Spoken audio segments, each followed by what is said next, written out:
You're breathtaking. Serious. Therapists of Reddit. What are some red flags we should look for in therapists? Therapist checks for messages during session. Therapist pushes their own religious views on their client. It's a stupid mistake, but it's common. Therapist discloses content of the sessions to third parties. Exceptions to this rule are consultation, clinical supervision. When a therapist seeks a senior or colleagues for technical advice, or when patient's life is at risk, therapist flirts with client. If they immediately try to present you with answers to all of your problems, not lead you to your own solutions, there is a major distinction there. If they start most of their responses with "at least" and then try to put a silver lining on it instead of honoring your pain and what you shared with them. Edit. My use of the word honor in this context is meant to convey that you take a person's hurt and trauma seriously. Don't diminish or downplay what someone went through or how it affected them. Instead, respect what they've been through and how they got through it so you can focus on healing. When your therapist is sure that you told them things you never did, and hold those things against you. Had a psychiatrist like that once. Glad I got a new one. The things she held against me made me look like I was actually crazy. Therapist here. The big three are as follows. Talking about themselves in a way that is too detailed or detracts the attention and focus from you. Advice giving. We are not here to tell you what to do. Not referring you on when an issue is out of their competency. For example, attempting to treat LGBTQ issues without training or skills with that particular population. If they start pushing their religious beliefs on you.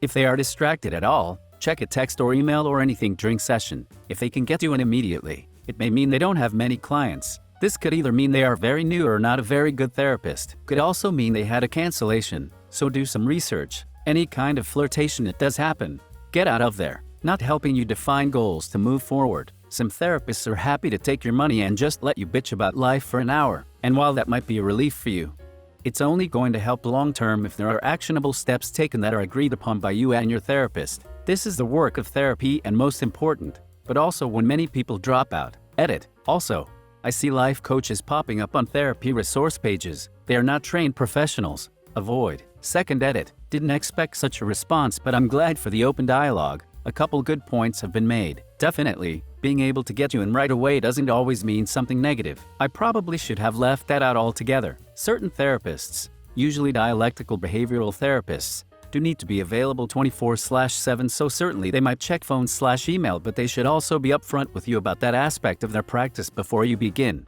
And I'm sure life coaches can be helpful in some areas. My main issue is many are attempting to masquerade as therapists. The amount of hours of their training, 100 is what I read, does not compare to the schooling and the postgraduate hours, 2,000. Others need to obtain for licensure to treat mental illness.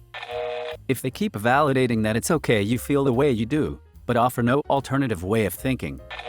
I think there is a misconception that advice giving is what is most helpful. Therapists don't often give advice, but rather they offer alternative perspectives and create space for a collaborative approach to explore new ways of overcoming obstacles. We, as therapists, should never assume we know what is best for a client to do. It is their life. If you have a therapist telling you what to do, I would have to assume there is an unhealthy power dynamic occurring which can have a variety of negative outcomes. Of course, there is a time and place for advice, but usually that should come from a peer or family who are essentially at the same power level as you. Edit. It should be noted that suggestions, recommendations, etc. are totally fair game for a therapist to provide. The difference between this and giving is advice is that giving advice assumes you know what is best and you're telling them to do something specifically. I'll often suggest to my clients, for example, have you ever thought about journaling to get some of your emotions out instead of keeping them in? I'd argue this isn't advice. It's up to them to decide whether they want to do it, and I'm not promising any specific outcome. If they seem to like the suggestion,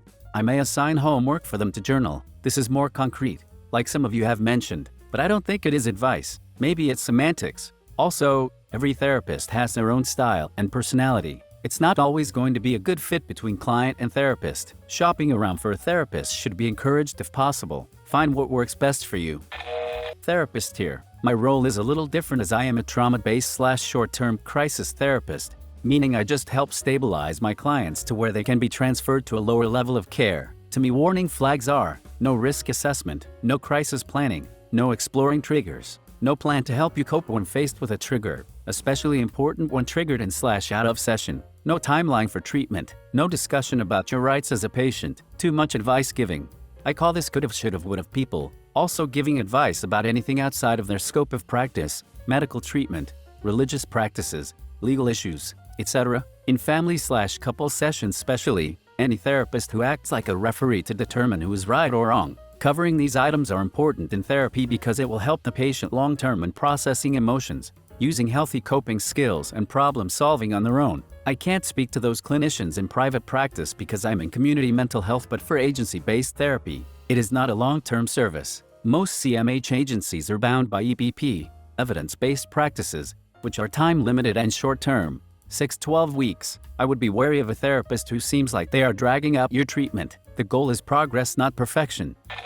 I'd like to take this time to remind everyone that it's important to find a therapist with whom you can click. If their personality is a clash with yours or their modality doesn't work for you, it's fine to find someone else. Hell, it's expected. This is kind of my own personal style showing in a way, but I'm of the opinion that if every session the therapist is talking more than the client, there's something very wrong. It's a little normal for them to interrupt you to focus on something you said here and there, or direct you if you lose your way. But if they're yammering on and you can't even talk about what you wanted to, I'd say that's a pretty big red flag for me. That said, I'd still say give it a couple sessions before deciding on that, because the first session can often mean a lot of information gathering, so they have to touch on a lot of things.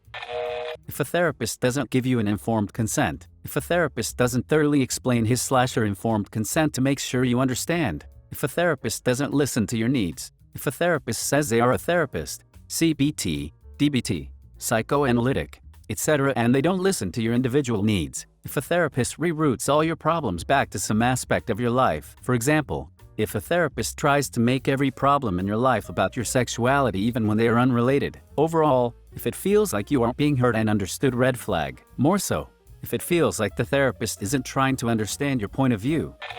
A few things come to mind right away. Is there any good reason to know about their ex-husband, kids, pets, son-in-law, etc.? I think not. For $100 plus for 45 minutes, the focus should be completely on the patient. Should be number one, are they licensed LMAO and is their office legit? You can check their license number, which should be readily available on their business card/invoice/hung up on office wall/AskReddit. Does it look like a business office or an isolated deserted building with just you and them? Do you get a creepy vibe? Do you feel better or worse after you walk out? Do they approach problems with assurances or just make you feel bad about yourself? Do you go home with new tactics or strengthened tactics to deal with your life? Are they building you up to function well on your own? Do they measure success by you not always needing sessions? Are they happy for you when you are stable enough to dial back frequency of sessions? 5.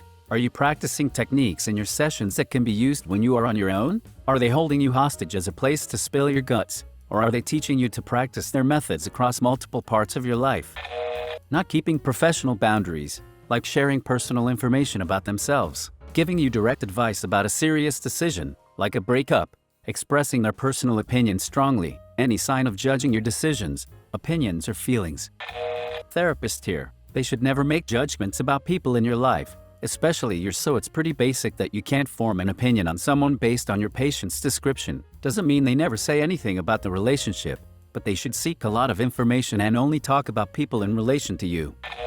Does it seem like he or she is telling you what you want to hear? Chances are, you went to a therapist in the first place because something isn't going well in your life. If all they are doing is validating your way of thinking without challenging you and offering to teach strategies to help you going forward, chances are therapy from that person isn't going to be any more useful than chatting with your bartender at your favorite pub. Also, therapists too often forget that people lie. If they take patient self-report as gospel, important factors may be missed. Therapist here, and I'm really sorry that some of you have had negative experiences with counseling. Not everyone is going to click and be able to build that rapport, but it's also the therapist's job to recognize when the rapport is not there or when we are completely out of the scope of what we are working with. It's important to realize what you specialize in and make that decision to refer to someone else more qualified in that area. It's hard to know sometimes when to refer because you want to give time for rapport building, but you also don't want to waste your client's time, and when you eventually refer, it's frustrating for them to have to start all over again with a new person. An important thing I've learned is that sessions don't always have to be talk therapy. Hopefully you can kind of tell when someone's just not into it that day. Talking and psychoeducation are important, but sometimes I just play cards or do something not overtly therapeutic. Sometimes people feel more able to open up if you don't push them and let them do it on their own time. I'm not trying to waste anyone's time by playing games or doing other things, but sometimes it's therapeutic to just be present with someone. I had one adult male client who was struggling, and one day I suggested just coloring, sort of half joking,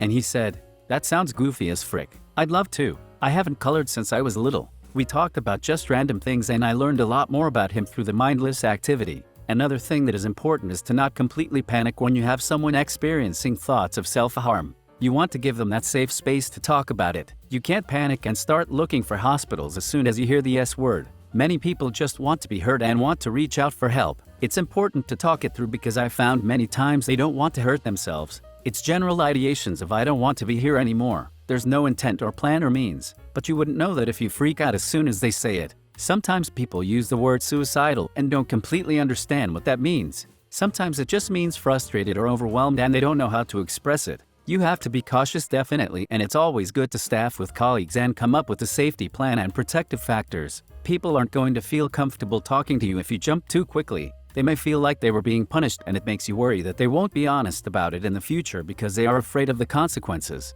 That's when you have to be concerned when you start scaring them off. Please subscribe if you liked the video. It really helps the channel to grow. See you again.